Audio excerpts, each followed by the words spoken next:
Cinnamon. ඔන්න මගේ පුංචි යාළුවනේ. මං අද ලස්සන කතාවක් අරන් ආවා. මේ කතාවේ ඉන්නේ සිනමන් අයියයි පුරන් මල්ලි. සිනමන් අයියයි පුරන් මල්ලි කියන්නේ ගජ යාළුවෝ. දවසක් මෙයාලට හරි අපූරු දෙයක් සිද්ධ වෙනවා. මොකක්ද දන්නවද?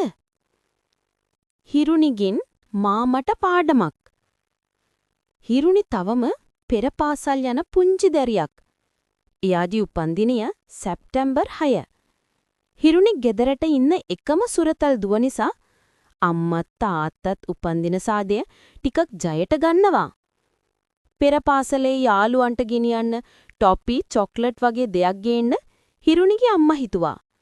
ඒත් හිරුනි ඉල්ලුවේ කේක්, චොක්ලට් සහ කෙසෙල් ගෙඩි එක්ක කෑම පාර්සලයකුයි යාළුවන්ට තෑගි දෙන්න කතන්දර පොතුයි පෙන්සලුයි. අම්මට කියලා පැලතවානෙන් ගෙන්නගත්ත අමපැලය තාත්තත් එක්කරගෙන උදේම මිදුලේ හිටවුවා. හිරුණුගේ අයියා සිතුමුත් හිරුනිට උදව් කළා. අම්මා උයපු කිරිබත් බුදුන්ට පූජා කළා.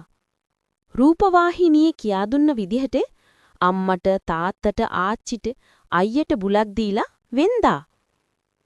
හිරුනි යන්නේ ගමේ පෙර පාසලට. ඒ නිසා පෙර පාසලේ නිමාලි ගුරුතුමියට දෙන්න කුඩේකුත් ගත්තා. උදේ පෙර පාසලට යන විට වෙනදාට වඩා පරිසරය ලස්සනයි කියලා හිරුනිට හිතුණා.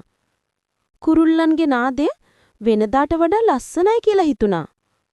මල් ගස්වලත් ගොඩක් මල් තියෙනවා වගේ පෙනුණා. ඒ වගේම හිරුනිගේ යාළුවොත් එයා එනකන් මග බලාගෙන ඉන්නවා වගේ කියලා එයාට දැනුණා.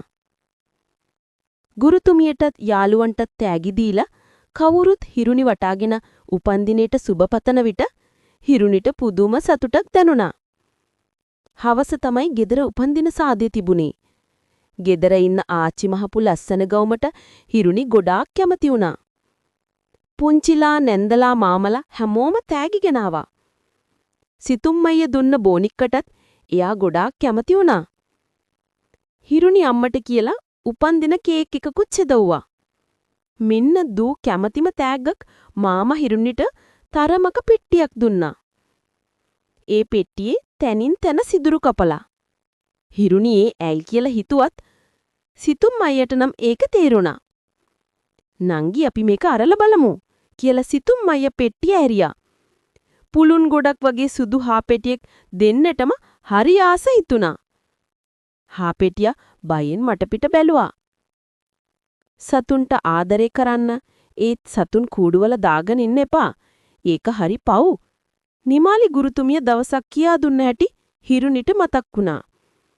අම්මා ගමනක් ගිහින් ආවේ නැති රෑ වෙනකම් ආවේ නැති වුණාම දුක හිතෙන විදිහේ පාළුව දැනෙන විදිහ හිරුනිට මතක් වුණා.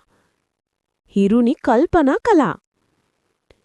එයාගේ වෙනස මාමට දැනුණා. ඇයි දූ වාස නැද්ද හාපෙටියට? මාමා යවුවා. නෑ සත්තු කුඩු කරගෙන ඉන්න එක පව්. හාපෙටිය තාම පුංචි. එයාට අම්මා ඕන. හිරුනි කිව්වා. මාමත් කල්පනාටලා. හොඳ අදහසක්. පොඩි කාලේ ඉඳලා හිතවල ආදරේ කරුණාව අනුකම්පාව තියෙනවා නම් කොච්චර හොඳද? මාමට හිතුණා. දූ හරි හොඳයි. එහෙනම් අපි මූ ගිහින් දෙමු. මාමා කිව්වා. මාමා හිරුනිත් එක්ක හාපෙටිය තරන් ගියා. හාපෙටිය ගෙනාපු තැනටම දීලා හිරුනිත් එක්ක සෙල්ලම් බඩු කඩේකට ගියා. රෙදි වලින් හදපු ලස්සන හාපෙටියක් හිරුනිට අරන් දුන්නා. මේකට නම් මාමි මං ගොඩාක් කැමතියි කියලා හාපෙටියක් තරන් හිරුනි ගොඩාක් සතුටින් ගෙදර ගියා.